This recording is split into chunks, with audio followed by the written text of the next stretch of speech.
whole nation of people that can read but don't necessarily understand. And if you want proof for that, just look at any comments on social media about statements that you just read. And if you understood them, just read down what people have to say, and you'll realize how illiterate our culture is. He said that he read history. He read Will Durant's Story of Civilization, a multi-volume history of the world. He read H.G. Wells' Outline of History. He read Herodotus. He read Arnold Toynbee. And there was a brilliant library that he said would have been the envy of colleges and universities that had been donated to the prison. You can see the divine hand in the education of this man. He said he read philosophy. If you go to Alcatraz and visit Alcatraz, they have a little prison library in there. The books aren't there anymore, but on the wall it says the inmates were particularly interested in philosophy and would check out Kant and other philosophers. He said he read Kant, Schopenhauer, Nietzsche. He was particularly struck by Spinoza. And one of the things that he said, that he felt that Western civilization had ended up in a cul-de-sac. And I don't think it could be summed up any better than that, the crises of Western civilization. But he was once asked, he also got into African American history. He read W.E.B. Du Bois.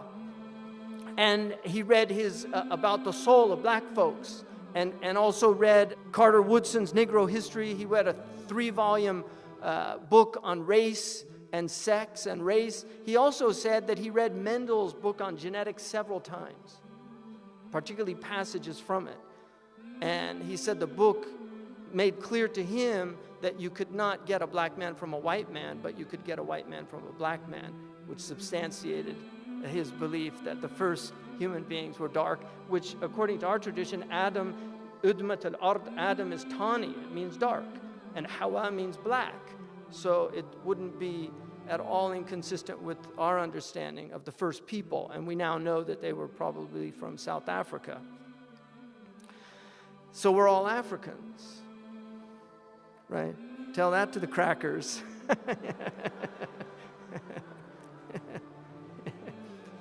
You're a mutation. Melatonin deficiency. Some people say that that's part of the problem with the behavior, is it's just a deficiency. I would argue that he had a far superior education to many of the PhDs and college graduates. He definitely knew rhetoric.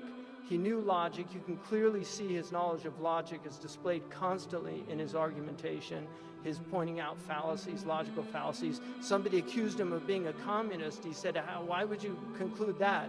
And he said, you spoke at the socialist, at some venue of communists in New York. He said, I spoke at Dr. King's church. Does that make me a follower of Dr. King?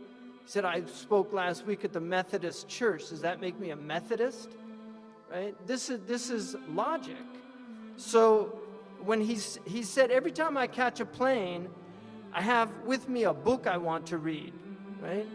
And that's a lot of books these days. If I weren't out here every day battling the white man, I could spend the rest of my life reading, just satisfying my curiosity, because you can hardly mention anything I'm not curious about. I don't think anyone got more out of prison than I did. In fact, prison enabled me to study far more intensely than I ever would have if my life had gone differently and I had attended some college. I imagine that one of the biggest troubles, listen up, Zaytuna students, one of the biggest troubles with colleges is there are too many distractions, too much panty raiding, fraternities, and bula and all that. This man did not get to the Oxford Union, where I spoke at the Oxford Union. When I walked in, they give you a standing ovation just for getting there. You don't even have to give a talk after that. You just wave or something. Just because you're at the Union, they consider it so prestigious, and this is typical Anglo-Saxon pride. They consider it so prestigious that you've been invited there that you get a standing ovation just for walking in, right?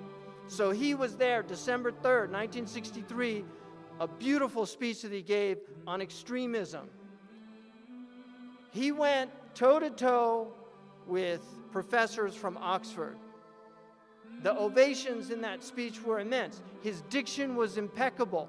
His elocution is beautiful. He did not speak slang. If he spoke slang, it was for rhetorical effect, which is actually a trope in rhetoric, is to use "we was robbed." That's a rhetorical trope that can be used. So Malcolm knew rhetoric, and he used it to great effectiveness.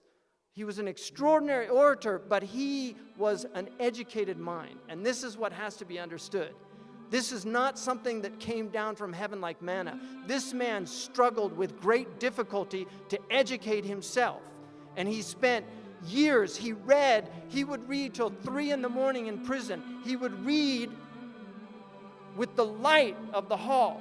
And every 58 minutes he would go because the guard would come by and they weren't allowed to be up at that time, and he would pretend to be asleep. The guard would leave and he would go back and start reading again. This was Malcolm.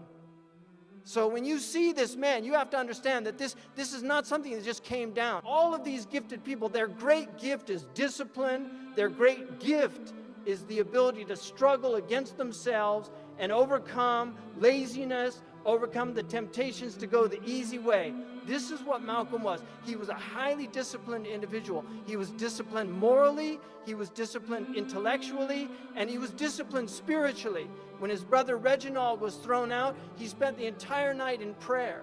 So he was a man of prayer. And these are important things to remember. And finally, in conclusion, it would be difficult to... Malcolm died at 39. It's hard to believe that he was so young when his life was taken away. I mean, that's when the prophets begin, at the age of 40. That's when the intellect really begins to mature, and it reaches its real height, during those years. So we don't know what would have happened, and I'm not going to speculate, but one of the last speeches that he gave, and he stopped using black nationalism in that last period because he was struggling with trying to grapple with what the real problem was. And he recognized that there were whites in Algeria that he met, Berbers that are white that he met, that said they didn't resonate with that word, black nationalism. So he was struggling in himself to find something. But he was asked 1 month before he was killed, what do you think is responsible for race prejudice in the U.S.? And Malcolm said, ignorance and greed, and a skillfully designed program of miseducation that goes right along with the American system of exploitation and oppression. So it takes education to eliminate it. And just because you have colleges and universities does not mean you have education. The colleges and universities in the American educational system are skillfully used to miseducate. I couldn't put it better. Thank you. I think a lot of people confused by the new Arabic name, El-Hajj Malik El-Shabazz. I've always had the name on my passport, Malik El-Shabazz, only I only used it in the Muslim world. Well, Hajj is a title that is given to any Muslim who makes the pilgrimage to Mecca during the official Hajj season. Well, will you now use Shabazz and drop X? I'll probably continue to use Malcolm X and I'll probably use it as long as the situation that produced it exists. You don't feel that Shabazz takes the place of X? My going to Mecca and going into the Muslim world, into the African world, and being recognized and accepted as a Muslim and as a brother may solve the problem for me personally. But I personally feel that my personal problem is never solved as long as the problem is not solved for all of our people in this country. So I remain Malcolm X as long as there is a need to protest and struggle and fight against the injustices that our people are involved in this country.